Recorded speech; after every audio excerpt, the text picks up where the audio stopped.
Hello every one. കുറേ ദിവസമായി ഞാൻ വീഡിയോസ് ഇടണമെന്ന് ഇങ്ങനെ വിചാരിക്കുന്നു. പക്ഷേ ഭയങ്കര മടിയാണ്, പിന്നെ ഭയങ്കര തിരക്കുമാണ്. ജോലി കഴിഞ്ഞ് തിരിച്ചു വന്നു, പിന്നെ വീട്ടിലെ കാര്യങ്ങൾ എല്ലാം ആയിട്ട് തിരക്കായിരുന്നു. അതാണ് കുറേ നാളായിട്ട് വീഡിയോസ് ഒന്നും കാണാഞ്ഞത്. ഒരു കാര്യം പറയാൻ വേണ്ടിയിട്ടാണ് ഈ വീഡിയോ ചെയ്യുന്നത്. എനിക്ക് ഒന്ന് രണ്ട് മെസ്സേജസ് ഒക്കെ വന്നിട്ടുണ്ടായിരുന്നു. PR പ്രോസസ്സ്, PR ഏത് ഏജൻസി വഴിയാണ് ചെയ്തത് എന്ന് ചോദിച്ചിട്ട്. ആക്ച്വലി ഞങ്ങൾ PR ഒരു ആലോചനയൊക്കെ വരുന്നത് 2021 അപ്പോൾ അത് കോവിഡ് ടൈമായിരുന്നു. ഒന്നും ഓപ്പൺ ആയിരുന്നില്ല, എല്ലാം ക്ലോസ്ഡ് ആയിരുന്നു. ഞങ്ങൾ 2021 നവംബറൊക്കെ ആയപ്പോൾ ഇങ്ങനെ ചെറുതായിട്ടൊരു ആലോചനയൊക്കെ വന്നു. ഞങ്ങൾ PT ഒക്കെ എഴുതി കഴിഞ്ഞ് ഫസ്റ്റ് നമ്മളതാണ് ചെയ്തത്. IELTS എഴുതിയിട്ടുണ്ടായിരുന്നു, PTയും എഴുതിയിട്ടുണ്ടായിരുന്നു. അപ്പോൾ PTയിലാണ് കുറച്ചും കൂടെ സ്കോറ് വന്നിട്ടുണ്ടായിരുന്നത്. അത് കഴിഞ്ഞിട്ട് ഞങ്ങൾ 2022 ജനുവരിയിലാണ് സ്കിൽ അസസ്മെൻറ്റ് ചെയ്തത്. എൻ്റെ വന്നിട്ട് എഞ്ചിനീയേഴ്സ് ഓസ്ട്രേലിയയും എൻ്റെ ഹസ്ബൻഡ് വന്നിട്ട് കമ്പ്യൂട്ടർ സയൻസ് ആണ്, അതുകൊണ്ട് ACSO ആയിരുന്നു ചെയ്തത്. നമ്മൾ സിവിൽ എഞ്ചിനീയേഴ്സിന് നമ്മുടെ കരിയർ എപ്പിസോഡ്സ് അതുപോലെ തന്നെ നമ്മുടെ പ്രൊജക്ട്സ് എല്ലാം വെച്ചിട്ട് നമ്മൾ CPD സ്റ്റേറ്റ്മെൻറ്റ്സ് എല്ലാം ചെയ്താലേ നമുക്ക് സ്കിൽ അസസ്മെൻറ്റ് നമ്മുടെ ഡിഗ്രിയിൽ കിട്ടത്തുള്ളൂ. പിന്നെ എക്സ്പീരിയൻസിൽ വേണമെങ്കിൽ നമ്മൾ എക്സ്പീരിയൻസിന് അത് അഡീഷണലി വേറെ മീൻസ് അതിൻ്റെ കൂട്ടത്തിൽ തന്നെ നമുക്ക് ചെയ്യാൻ പറ്റും. അതിൽ നമ്മുടെ പേ ഡീറ്റെയിൽസ്, അതുപോലെ ബാങ്ക് സ്റ്റേറ്റ്മെൻറ്റ്സ്, പിന്നെ നമ്മൾ ITR ഫയൽ ചെയ്തത്, അങ്ങനെയുള്ള കാര്യങ്ങളൊക്കെ വെക്കണം. സോ എനിക്ക് വന്നിട്ട് ഞാൻ വർക്ക് ചെയ്തത് കോളേജസിലും അതുപോലെ ചെറിയ ഫേംസിലൊക്കെ ആയിരുന്നു. അപ്പോൾ എനിക്ക് എൻ്റെ ഡോക്യുമെൻറ്റ്സ് ആക്ച്വലി എല്ലാം എൻ്റെ കയ്യിലുണ്ടായിരുന്നില്ല, ഈ ITR ഫയൽ ചെയ്യുന്നതും ഒക്കെ. സോ ഞാൻ എഡ്യൂക്കേഷൻ മാത്രമാണ് ചെയ്തത്. സോ ആ സമയത്ത് നമ്മൾ കുറേ ഏജൻസീനെയൊക്കെ കോണ്ടാക്ട് ചെയ്തു. എറണാകുളത്താണ് ഉള്ളതാണ് നമ്മൾ കോണ്ടാക്ട് ചെയ്തത്. അപ്പം നമ്മൾ അതിലെ ഒരു ഏജൻസിയിൽ നമ്മൾ പൈസ കൊടുത്തിട്ടുണ്ടായിരുന്നു. പൈസ കൊടുത്തു. പക്ഷേ ആക്ച്വലി ആ ഏജൻസി നല്ലതാണ്, ESET എന്നാണ് അതിൻ്റെ പേര്. പക്ഷേ നമുക്കത് ഭയങ്കര താമസം എടുക്കുന്ന പോലെ നമുക്ക് ഫീൽ ചെയ്തുകൊണ്ട് നമ്മൾ ആ ഒരു ടൈമിലാണ് നമ്മൾ ഡിസിഷൻ എടുത്തത് നമ്മൾ തന്നെ ചെയ്ത് നോക്കാം എന്നുള്ളത്. നമ്മൾ അങ്ങനെ ഏജൻസിക്ക് നമ്മൾ എനിക്ക് തോന്നുന്നു ഒരു $50,000 നമ്മൾ കൊടുത്തിട്ടുണ്ടായിരുന്നു. അപ്പോൾ അത് കഴിഞ്ഞ് നമുക്കത് ഭയങ്കര താമസം, നമ്മുടെ മാത്യൂസ് എന്ന് പറഞ്ഞൊരു പുള്ളിയോടായിരുന്നു നമ്മൾ സംസാരിച്ചുകൊണ്ടിരുന്നത്. പക്ഷേ അപ്പം അവർ ഓസ്ട്രേലിയയിലായിരുന്നുകൊണ്ട് നമുക്ക് നമ്മുടെ സമയവും അവരുടെ സമയവും നമുക്കൊരു റിപ്ലൈ കിട്ടാൻ വൈകുന്നതായിട്ടൊക്കെ നമുക്ക് ഫീൽ ചെയ്തായിരുന്നു. അപ്പം പക്ഷേ ആ പുള്ളി ആക്ച്വലി നല്ലൊരു ആളാണ്, നമ്മളെ ഒരുപാട് ഹെൽപ്പ് ചെയ്തിട്ടൊക്കെ ഉണ്ട്. അപ്പോൾ അങ്ങനെ വന്നപ്പം നമ്മൾ വിചാരിച്ചു നമ്മൾ തന്നെ അപ്ലൈ ചെയ്ത് നോക്കാം എന്നുള്ള രീതിയിൽ നമ്മൾ തന്നെ സ്റ്റാർട്ട് ചെയ്തു. അങ്ങനെ നമ്മൾ തന്നെ ചെയ്യാമെന്ന് വിചാരിച്ചു. പക്ഷെ അപ്പോഴും നമുക്ക് എല്ലാ കാര്യങ്ങളൊന്നും നമുക്ക് അറിയുന്നുണ്ടായിരുന്നില്ല, നമുക്കൊരു കൺഫ്യൂഷനും കാര്യങ്ങളും ഒക്കെ ഉണ്ടായിരുന്നു. അപ്പോൾ ആ സമയത്ത് നമ്മൾ എറണാകുളത്തുള്ള വേറൊരു ഏജൻസീനെ നമ്മൾ കോണ്ടാക്ട് ചെയ്തു.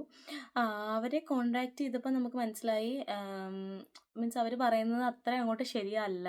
മീൻസ് എല്ലാം ക്ലോസ്ഡ് ആയിട്ടുള്ള സമയത്തായിരുന്നു നമ്മൾ കോണ്ടാക്ട് ചെയ്തത്. പക്ഷെ അവർ അത് ഓപ്പൺ ആവാൻ തുടങ്ങി, നിങ്ങൾ ഫസ്റ്റ് പേയ്മെൻറ്റ് ചെയ്യുക, അങ്ങനെ നമ്മളെ നിർബന്ധിക്കാൻ തുടങ്ങിയപ്പോൾ നമ്മൾ എന്തായാലും ഇനിയും ഏജൻസി വഴി പോകുന്നില്ല എന്നുള്ളൊരു തീരുമാനത്തിൽ നമ്മളെത്തി. അപ്പം എൻ്റെ സ്കിൽ അസസ്മെൻറ്റ് എല്ലാം ഞാൻ തന്നെയാണ് കരിയർ എപ്പിസോഡ്സ് ഒക്കെ ചെയ്തത്. എനിക്ക് ആ സമയത്ത് സത്യം പറഞ്ഞാൽ ഒരുപാട് സമയം എടുത്താണ് ഞാനത് ചെയ്തത്. ഒരു മാസം എടുത്തായിരുന്നു എൻ്റെ ഒരു 3 കരിയർ എപ്പിസോഡ്സ് കംപ്ലീറ്റ് ചെയ്യാനായിട്ട്. ഞാൻ എന്നിട്ട് കരിയർ എപ്പിസോഡ്സ് ചെയ്തു. ഞാൻ ഗ്രാമർലി എന്ന് പറഞ്ഞ ആപ്പിൽ എൻ്റെ കരിയർ എപ്പിസോഡ്സ് നമ്മൾ ജനുവരി എൻഡിലോടുകൂടി എന്തോ ആണ് നമ്മൾ സബ്മിറ്റ് ചെയ്യുന്നത്. അത് കഴിഞ്ഞിട്ട് നമുക്കൊരു 2 months ടൈം എടുത്തു. 2 months കഴിഞ്ഞപ്പോഴത്തേനും എനിക്ക് അവരുടെ ഒരു റിപ്ലൈ വന്നു, എൻ്റെ ഒറിജിനൽ ഡോക്യുമെൻറ്റ്സ് സ്കാൻ ചെയ്ത് അവർക്ക് അയക്കണമെന്ന് പറഞ്ഞു. അതിൽ 3 പ്രൊജക്റ്റിൽ 2 പ്രൊജക്റ്റിൻ്റെ. സോ അത് എൻ്റെ കയ്യിലുണ്ടായിരുന്നു. അപ്പം നമ്മൾ ആ 2 പ്രൊജക്ട്സിൻ്റെ കോപ്പി നമ്മൾ അയച്ചു. അത് അയച്ചു കഴിഞ്ഞപ്പോഴാണ് അതിൻ്റെ റിസൾട്ട് വന്നത്. അപ്പം ഞാൻ ഡിപ്പെൻഡൻ്റ് ആയിട്ടായിരുന്നു അപ്ലൈ ചെയ്തത്, എൻ്റെ ഹസ്ബൻഡായിരുന്നു മെയിൻ ആപ്ലിക്കമെൻറ്റ്. അപ്പം അതുപോലെ നമ്മുടെ ക്വാളിഫിക്കേഷൻ അല്ലെങ്കിൽ നമ്മുടെ പൊസിഷൻ ആ സമയത്ത് നമ്മുടെ SOL ലിസ്റ്റിൽ സ്കിൽഡ് ഒക്കുപേഷണൽ ലിസ്റ്റിലും ഉണ്ടായിരുന്നു. സോ അത് രണ്ടും കൂടെ കൺസിഡർ അവർ ചെയ്യും. അത് രണ്ടും കൂടെ കൺസിഡർ ചെയ്തിട്ടാണ് നമുക്ക് 5 പോയിൻറ്റ്സ് കിട്ടുന്നത്. പക്ഷേ എനിക്ക് തോന്നുന്നു ചിലർ പറയുന്നത് കേട്ടിട്ടുണ്ട് SOL ലിസ്റ്റിൽ ഇല്ലെങ്കിൽ പോയിൻറ്റ്സ് കിട്ടില്ല എന്ന്. അതെനിക്ക് കറക്റ്റ് അത്രയും അറിയില്ല. സോ നമ്മൾ സ്കിൽ അസസ്മെൻറ്റ് ഫസ്റ്റ് സ്റ്റേജ് കഴിഞ്ഞു, മീൻസ് അത് കഴിഞ്ഞായിരുന്നു. അതുപോലെ ഹസ്ബൻഡിനും സ്കിൽ അസസ്മെൻറ്റ് എക്സ്പീരിയൻസും അതുപോലെ തന്നെ ഡിഗ്രി ക്വാളിഫിക്കേഷനും രണ്ടും നമ്മൾ ചെയ്തു. അത് കഴിഞ്ഞിട്ട് നമ്മൾ നെക്സ്റ്റ് സ്റ്റേജ് എന്ന് പറഞ്ഞാൽ EOA സബ്മിറ്റ് ചെയ്യുക എന്നുള്ളതാണ്. അപ്പം EOA എക്സ്പ്രഷൻ ഓഫ് ഇൻട്രസ്റ്റ്. അപ്പോൾ എക്സ്പ്രഷൻ ഓഫ് ഇൻട്രസ്റ്റ് നമ്മൾ സബ്മിറ്റ് ചെയ്തു. ഒരു മാർച്ച് കഴിഞ്ഞപ്പോൾ തന്നെ നമ്മൾ ഇട്ടു. അത് കഴിഞ്ഞിട്ട് പക്ഷേ ROA എന്ന് പറയുന്ന വേറൊരു സ്റ്റേജ് ഉണ്ട്. മീൻസ് നമ്മൾ 190 വിസയാണ് നമ്മൾ ഫോക്കസ് ചെയ്തത്, 190യും അതുപോലെ 491ഉം. അപ്പം അതിന് 189 നമ്മൾ അപ്ലൈ ചെയ്തായിരുന്നു. പക്ഷേ നമ്മൾ മീൻസ് കുറച്ചും കൂടെ സാധ്യത കൂടുതലും മറ്റേ 491ഉം 190 ആണെന്നാണ് നമ്മൾ മൊത്തത്തിൽ നമ്മൾ കേട്ടിരുന്നത്. അപ്പം ഞങ്ങൾ എന്നിട്ട് EOA സബ്മിറ്റ് ചെയ്തു. അത് കഴിഞ്ഞിട്ട് ROA വിൻഡോ ഓപ്പൺ ആവാൻ വേണ്ടി നമ്മൾ വെയിറ്റ് ചെയ്തു. അപ്പോൾ എനിക്ക് തോന്നുന്നു ഓഗസ്റ്റ് ഒക്കെ ആയപ്പോഴാണ് ROAക്ക് വിൻഡോ ഓപ്പൺ ആവുന്നത്. അപ്പം നമ്മൾ നമ്മുടെ ROA സബ്മിറ്റ് ചെയ്തു. അപ്പോൾ അത് വന്നിട്ട് നമ്മൾ സ്റ്റേറ്റിൽ സൗത്ത് ഓസ്ട്രേലിയയും അതുപോലെ തന്നെ വിക്ടോറിയയുമാണ് കൊടുത്തത്. പിന്നെ നമ്മൾ ഓരോ ROA വെക്കുമ്പോഴും ഓരോ മീൻസ് EOA നമ്മൾ സബ്മിറ്റ് ചെയ്യുമ്പോഴത്തേനും നമ്മൾ ഓരോ സ്റ്റേറ്റിനും സെപ്പറേറ്റ് EOA തന്നെയാണ് വെച്ചത്. അത് ഒരു EOAയിൽ നമ്മൾ പല സ്റ്റേറ്റ് കാണിക്കുമ്പം അവർക്കത് ഇഷ്ടപ്പെടില്ല എന്ന് നമ്മൾ കേട്ടിട്ടുണ്ടായിരുന്നു. അപ്പം നമ്മൾ അത് സബ്മിറ്റ് ചെയ്ത് കഴിഞ്ഞിട്ട് എനിക്ക് തോന്നുന്നു ഒക്ടോബർ ലാസ്റ്റ് ആയപ്പം നമുക്ക് ഇൻവിറ്റേഷൻ വന്നു. 491ൻ്റെയാണ് ഇൻവിറ്റേഷൻ വന്നത് ഫസ്റ്റ്. അപ്പോൾ 491 എന്ന് പറഞ്ഞാൽ റീജിയണൽ വിസയാണ്. അതുപോലെ അത് പാത്ത് ടു PR എന്ന് തന്നെയാണ് അതിന് പറയുന്നത്. അതിൻ്റേതായ ഇഷ്യൂസും കാര്യങ്ങളും ഒക്കെ ശരിക്കും പറഞ്ഞാൽ ഉണ്ടെന്നാണ് കേട്ടേക്കുന്നത്. അപ്പം നമുക്ക് വേറെ ഒന്നും വരാത്ത സ്ഥിതിക്ക് നമ്മളത് അപ്ലൈ ചെയ്യാമെന്ന് വെച്ചിട്ട് നമ്മൾ അതിൻ്റെ പേയ്മെൻറ്റൊക്കെ അടച്ചു. പേയ്മെൻറ്റ് അടച്ചു കഴിഞ്ഞിട്ട് കുറച്ച് ദിവസം, അതായത് നമ്മൾ ഇനി അടുത്ത് തന്നാൽ നമുക്കത് സബ്മിറ്റ് ചെയ്യാം, നമുക്ക് അതിൻ്റെ ഡോക്യുമെൻറ്റ്സും കാര്യങ്ങളെല്ലാം അവർ പറഞ്ഞതൊക്കെ വെക്കാം എന്നുള്ള രീതിയിൽ നമുക്ക് സബ്മിറ്റ് ചെയ്യായിരുന്നു. അപ്പം നമുക്ക് 190ക്ക് ഇൻവിറ്റേഷൻ വന്നു വിക്ടോറിയയ്ക്ക്. അപ്പം ഇതിൻ്റെ പേയ്മെൻറ്റ് അടച്ചു. പക്ഷേ ഒന്നും ചെയ്യാൻ പറ്റില്ല, അതിൻ്റെ പൈസ നമുക്ക് പോവും, അത്രേ ഉള്ളൂ. പക്ഷേ വേറെ വഴിയൊന്നും ഇല്ലാത്തതുകൊണ്ട് നമ്മൾ 190 എന്നാൽ അപ്ലൈ ചെയ്യാം, അതാണല്ലോ കുറച്ചും കൂടെ സേഫ് എന്ന് വെച്ചിട്ട് നമ്മൾ 190ക്ക് ആയിട്ട് പ്രൊസീഡ് ചെയ്തു. നമ്മുടെ മെഡിക്കൽ എല്ലാം കഴിഞ്ഞു. നമ്മൾ ഒക്ടോബർ ലാസ്റ്റ് ഇട്ടതിൽ ഞാൻ പറയുന്നത് 2022 ഒക്ടോബർ ലാസ്റ്റ് ആയി അപ്പോഴത്തേനും. എന്നിട്ട് നമ്മളത് സബ്മിറ്റ് ചെയ്ത് കഴിഞ്ഞിട്ട് നമുക്ക് മീൻസ് അതായത് വിസ വരുന്നത് 2023 ഏപ്രിൽ എൻഡോടുകൂടിയാണ് നമുക്ക് വരുന്നത്. സോ എൻഡോടുകൂടിയാണ് നമുക്ക് 190 വിസ വന്നു.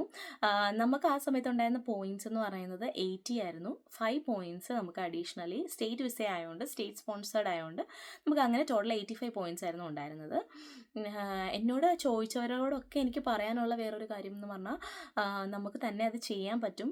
എന്നാൽ കഴിയാവുന്ന സഹായങ്ങൾ മീൻസ് എന്ത് ഡീറ്റെയിൽസ് ആണെങ്കിലും എനിക്ക് തരാൻ പറ്റും. മീൻസ് ഇത്ര അപ്ലൈ ചെയ്തു, ഇതേ ഒരു സ്റ്റേജിലൂടെ പോയതുകൊണ്ട് അതത്ര ടഫല്ല. പക്ഷേ ഇപ്പം എൻ്റെ ഫ്രണ്ട്സ് ആണെങ്കിലും അപ്ലൈ ചെയ്യുന്നവർക്കൊക്കെ 95 പോയിൻറ്റ്സിനാണ് അവർ കൺസിഡർ ചെയ്യുന്നത് എന്നാണ് പറയുന്നത്. സോ എന്തായാലും 95 പോയിൻറ്റ്സ് നമുക്ക് മാക്സിമം പോയിൻറ്റ്സ് എത്താൻ പറ്റുക എന്നുള്ളതാണ് നമ്മുടെ എയിം. അത്ര ബുദ്ധിമുട്ടുള്ള കാര്യമല്ല. പക്ഷേ നമ്മുടെ പ്രൊജക്ട്സ് നമ്മൾ തന്നെ എക്സ്പോസ് ചെയ്ത് നമ്മൾ അവരോട് പറയുമ്പം അത് കുറച്ചും കൂടെ നല്ലതായിരിക്കും. സോ എൻ്റെ സജഷൻ എന്ന് പറയുന്നത് എപ്പോഴും തന്നെ ചെയ്യാന്നുള്ളതാണ്. അത് ഫുൾ ഫോമാറ്റ് വായിച്ച് നോക്കിയിട്ട് അവരുടെ റൂൾസ് എല്ലാം നോക്കിയിട്ട് നമുക്ക് അത് ചെയ്യാൻ പറ്റും. അപ്പം ഇതായിരുന്നു എൻ്റെ വീഡിയോ. എല്ലാവർക്കും ഇഷ്ടപ്പെട്ടു എന്ന് വിചാരിക്കുന്നു. Thank you.